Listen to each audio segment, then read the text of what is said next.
शिवसेना प्रमुख बाळासाहेब ठाकरेंच्या जयंतीनिमित्त आज मुंबईमध्ये दोन्ही शिवसेनेकडनं मेळाव्यांचं आयोजन करण्यात आलंय। खरं तर शिंदेंकडनं आणि ठाकरेंकडनं हे दोन स्वतंत्र मेळावे घेतले जात आहेत। ठाकरेंकडनं जो मेळावा आयोजित करण्यात आलाय त्याला निष्ठावंतांचा मेळावा म्हणण्यात आलाय, तर शिंदेंच्या मेळाव्याला विजयाचा उत्सव साजरा करण्यासाठी एकत्रित करण्याचं एक टॅगलाईन देण्यात आली। आपल्यासोबत शिवसेनेचे आमदार निलेश राणे आपल्यासोबत आहेत। निष्ठावंतांचा मेळावा म्हणतात ठाकरे त्यांच्या मेळाव्याला। बघा काय आहे, बाळासाहेब ठाकरे एक महापुरुष आहेत। त्यांची जयंती प्रत्येकाने साजरी करावी असा तो दिवस आहे आजचा। पण त्याला विनाकारण राजकारणाचं वळण देणं, निष्ठावंतांचा मेळावा वगैरे, आता त्यांच्या संघटनेची काँग्रेस झाली हे तर सगळ्यांना माहिती आहे। आणि खरी शिवसेना कोण हे निवडणुकीच्या माध्यमातून पण कळलेलं आहे। म्हणून उगाच बाळासाहेबांच्या जयंतीला, एका महापुरुषाच्या जयंतीला, अनेकांचे दैवत आहेत ते, अशा जयंतीच्या दिवशी त्याला राजकीय वळण देणं हे काय बरोबर नाही। पण हे उद्धव ठाकरे जसं आज हल्लीचं राजकारण करतायत, त्यांच्या संघटनेची काँग्रेस झालेली आहे हे स्वतः त्यांचेच नेते म्हणतायत, म्हणून त्यांच्याकडून हीच अपेक्षा आहे।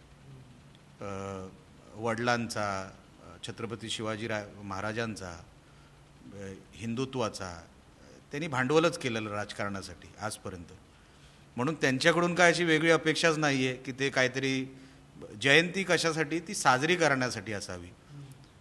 बाळासाहेबांसारखी व्यक्ती ह्या पृथ्वीवर परत कधीच येणार नाही, अशी व्यक्ती, असा माणूस होणारच नाही।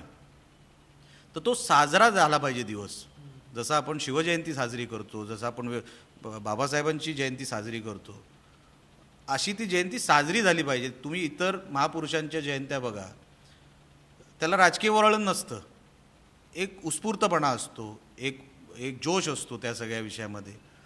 आता उद्धव ठाकरेंना त्यांचे वडीलच कळले नसल्यामुळे की किती मोठ्या वडिलांचा मी मुलगा आहे, पुत्र आहे, हे कळतच नसल्यामुळे त्यांना खरी शिवसेना पण कळली नाही, त्यांना त्यांचे वडील पण कळले नाहीत, त्यांच्या वडिलांची उंची पण कळली नाही।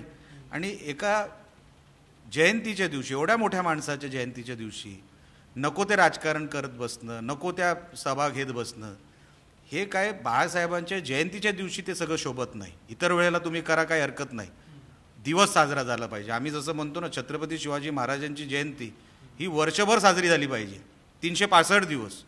एका महापुरुषाची ती जयंती आहे, ती आठवण आहे, ती साजरी झाली पाहिजे। आता एवढ्या खालच्या थराला ते हल्लीचं राजकारण करतात उद्धव ठाकरे, म्हणून आजचा दिवस जे ते करतायत, एक पॉलिटिकल वळण द्यायचा जे काय प्रयत्न करतात, त्याच्यात काय नवीन नाही, ते साजरा करत नाही आहेत, त्याच्यात पण राजकारण आणतायत। राजकारण होणे अशी तुमची एक अपेक्षा आहे। सुरुवातीला मी इंट्रोमध्ये म्हटलं की शिवसेनेचे आमदार निलेश राणे, शिवसेनेतला प्रवेश, त्यानंतर विधानसभा निवडणुकीत मिळालेला विजय, आणि आमदार म्हणून या मेळाव्याला, शिवसेनेचा आमदार म्हणून या मेळाव्याला उपस्थिती लावणं। अनेक वर्षानंतर तुम्ही शिवसेनेच्या मेळाव्यात जाताय, अधिकृतपणे शिवसेनेचे आमदार म्हणून जाताय, काय फिलिंग आहे? हाव इज द फिलिंग नाव? मी जेव्हा पहिली पत्रकार परिषद घेतली, जेव्हा मी शिवसेनेत गेलो, तेव्हापासून मी हेच सांगतोय की शिवसेनेत जाणं म्हणजे ते आमचं एक कुटुंबच होतं। अनेक वर्ष लहानाचे मोठे आम्ही मातोश्रीच्या बाहेर, ड्रम गेटच्या बाहेर क्रिकेट खेळणं, तिकडे उभं राहणं, हे सगळं आम्ही लहान वयापासून बघत होतो। बाळासाहेबांना बघता आलं, त्यांचा हात आमच्या कपाळाला कधी लागला, हे आमचं भाग्य आम्ही समजतो। त्यांच्या पायावर आम्ही डोकं ठेवून नतमस्तक होऊ शकलो, हे आमचं नशीब आहे। राणे कुटुंब जे काय आहे हे बाळासाहेब ठाकरेंमुळेच आहे, हे आम्हाला माहिती आहे, आम्ही ते नाकारूच शकत नाही। आज शिवसेनेचा आमदार म्हणून आज बाळासाहेब ठाकरेंच्या जयंतीला, आज कार्यक्रमाला जाणं म्हणजे खूपच आनंदाचा दिवस आहे। मी ते शब्दात सांगू शकणार नाही, कारण का आज राणेसाहेबांची पोस्ट पण आहे। त्यांनी आपल्या आईवडिलांच्या वरचं स्थान हे स्वर्गीय बाळासाहेब ठाकरे आणि मासाहेबांना दिलेलं आहे। ही भावना आमच्या कुटुंबाची आहे की खरोखरच बाळासाहेब ज्या दिवशी गेले, आम्ही तिकडे जाऊ शकलो नाही, ह्या लोकांच्या स्वभावामुळे, आणि ती खंत आयुष्यभर आमच्या मनामध्ये राहणार की ज्या माणसामुळे आम्ही हे दिवस बघतोय, आम्ही त्या माणसाला शेवटच्या दिवशी त्यांचे पाय पडू, त्यांच्या पायाला हात लावू शकलो नाही, ही खंत नेहमी राहणार. आणि आम्ही त्या बाळासाहेबांच्या संघटनेमध्ये काम करतो आहे. जिथे राणेसाहेबांची सुरुवात झाली त्या संघटनेमध्ये मी आमदार झालो. आणि शिवसैनिक म्हणून आमदार खासदार तर होत असतात, पण शिवसैनिक हे पद जे आहे ना, ते स्वतःच एक ब्रँड आहे, त्याला वेगळी ओळख लागत नाही. आणि तो जो शिवसैनिक म्हणून जो ब्रँड आहे ना, ते म्हणून मला आज जगता येतं आहे, या गोष्टीचं खरोखर समाधान आहे. आता मातोश्रीचा उल्लेख झाला तेव्हा तुमच्या चेहऱ्यावर एक नैसर्गिक हसू आलं. बाळासाहेबांबद्दल बोलताना म्हणजे तुमच्या चेहऱ्यावर आनंद दिसत होता. ज्या बाळासाहेब ठाकरेंनी तुम्हाला मोठं केलं, तुम्ही म्हणालात की त्यांच्यामुळेच आम्ही सर्वस्व आमचं बाळासाहेब ठाकरेत, मात्र त्याच बाळासाहेबांच्या मुलावरती देखील तुम्हाला टीका करावी लागते. एका बाजूला बाळासाहेबांप्रतीचा आदर आणि दुसऱ्या बाजूला उद्धव ठाकरेंबद्दल अशा प्रकारची भावना. का हे सगळं घडलं हे तुम्ही अनेक वेळेला सांगले, मात्र ही कुटुंबा कधीतरी कमी होईल अशी अपेक्षा आहे तुम्हाला? बघा काय होतं आहे माहिती आहे ना, उद्धव ठाकरे ह्यांचा एखादा जरी टक्का बाळासाहेबांसारखा असता तर आम्हाला काय बोलायची गरजच नसती. ते बाळासाहेबांसारखे नाहीच, अजिबात नाही. आणि ते जे करतायत त्यांनी एका जिवंत संघटनेला काँग्रेस करून टाकलं.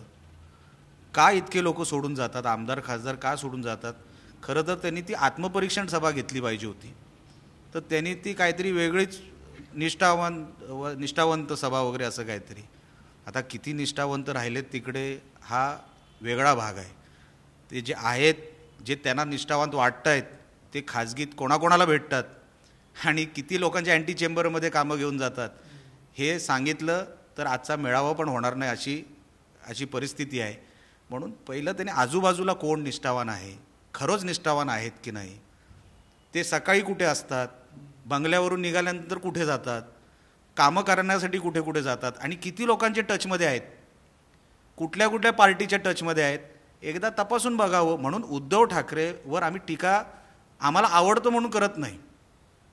ते वागतायत जसे ना, त्यांनी जर 2 पावलं मागे येऊन सारवासारव जरी केली असती तरी फार मोठं त्यांना हे सगळं आवडता आलं असतं असं मला वाटतं. मी लहान माणूस आहे त्यांच्यासमोर म्हणण्यापेक्षा राजकारणात त्यांच्यासमोर असं नाही.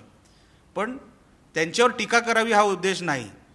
पण जर समाजामध्ये कोण चुकीचं वागत असेल, चुकीचं घडवण्याचा प्रयत्न करत असेल आणि काँग्रेसच्या नादी लागून काय वेगळं काहीतरी ढवळाढवळ या महाराष्ट्रात करायचा प्रयत्न करत असेल तर अशा व्यक्तीला आम्ही थांबवणार.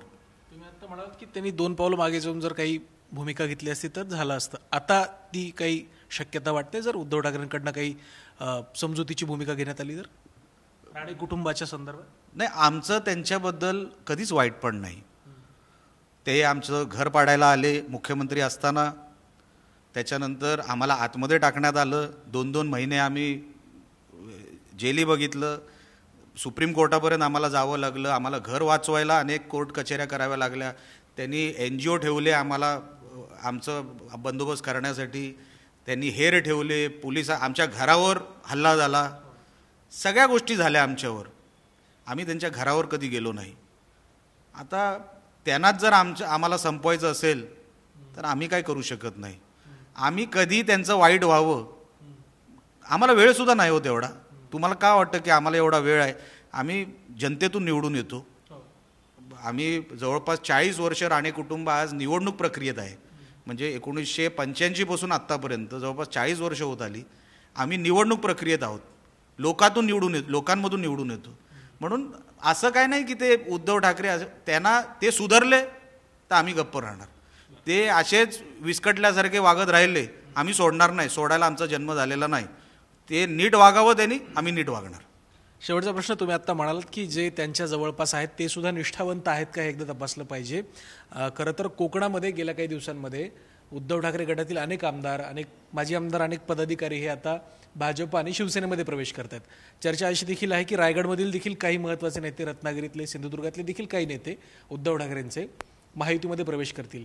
असं काही घडतंय? रांग आहे. आता फिल्टर लावणं फक्त राहिलं आहे की कोणाला घ्यायचं आणि कोणाला घ्यायचं नाही, एवढी मोठी रांग आहे. म्हणून मी तुम्हाला खात्रीला एक बोललो. मी फक्त काही स्टेटमेंट करायला काय बोललेलो नाही.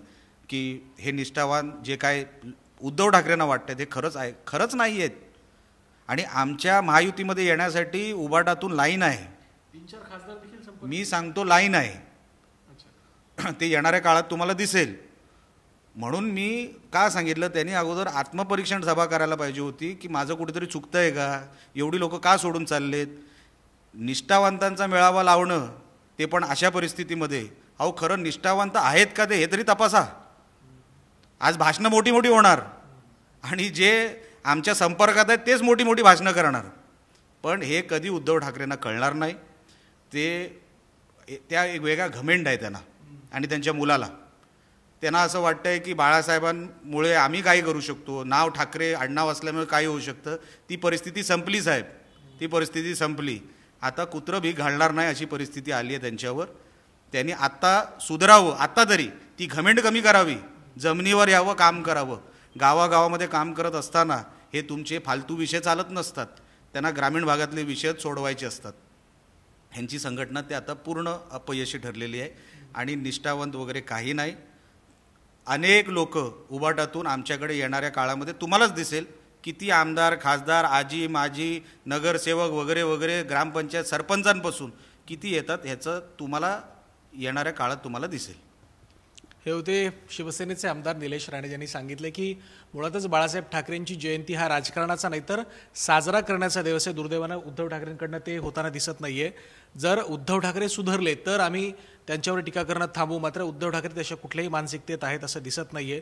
त्यासोबतच शिवसेनेमध्ये येत्या काळामध्ये काही आमदार खासदार प्रवेश करतील का या प्रश्नावर बोलताना त्यांनी असं म्हटलंय की आजच्या मेळाव्यात सुद्धा काही मंडळी आमच्या विरोधात भाषणं करतील, मात्र तीच मंडळी येत्या काळात शिवसेनेच्या व्यासपीठावर तुम्हाला पाहायला मिळतील. त्यामुळे येत्या काळात शिवसेनेतील कोणकोणते आमदार, कुठले पदाधिकारी आणि विशेषतः कोकणातील शिवसेनेचे कुठले नेते शिंदेंकडे येत आहेत हे देखील पाहणं तितकंच महत्त्वाचं असणार आहे. व्हिडिओ जर्नलिस्ट धीरजसह मी ओम देशमुख, झी मीडिया, मुंबई.